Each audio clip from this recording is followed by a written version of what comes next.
On the 7th of October 2023, Hamas gunmen stormed into southern Israel by air, land and sea. A coordinated attack not anticipated by the Israeli security apparatus. Hamas raided and burned family homes in kibbutz farm communities along the border and rampaged a music festival in the desert, killing some 1,200 people and taking some 240 hostages back to Gaza. Many targeted were women, children and the elderly. As shock and trauma gripped the country, Prime Minister Benjamin Netanyahu announced war and began airstrikes on Gaza. This marks the beginning of a cruel and evil war initiated by Hamas. On October 9th, Israel announced a full siege of Gaza.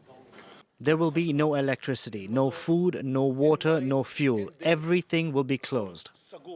On October 13th, Israel told residents of Gaza City, where more than 1 million of the enclave's 2.3 million people lived, to evacuate south, the beginning of a process that would uproot nearly the entire population of the Gaza Strip, with families often forced to flee several times as Israeli forces advanced south.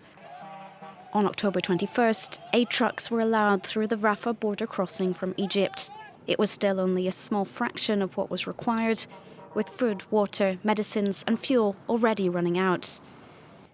On October 27th, Israel launched a broad ground offensive in Gaza.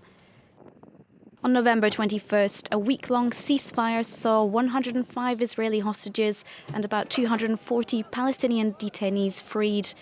Around December 4th, Israeli forces launched their first big ground assault in southern Gaza, on the outskirts of Khan Yunis. For weeks, Israel has been threatening a ground offensive in Rafah, with world powers calling on Israel to protect over 1 million civilians and 600,000 children now trapped there. After 5 months of relentless bombardments and ground offensives, much of Gaza has been reduced to rubble, and living conditions are now desperate. The UN has warned some 1/4 of Gaza's 2.3 million population are one step from famine, especially in the north, where people have been forced to eat animal fodder. Children starting, as the doctors are telling our colleagues, to die from starvation. That should be an alarm like no other. If not now, when is the time to pull the stops, break the glass, flood Gaza with the aid that it needs? Ceasefire negotiations are currently in deadlock, with negotiators trying to secure a 40-day ceasefire in time for Ramadan, which begins early next week.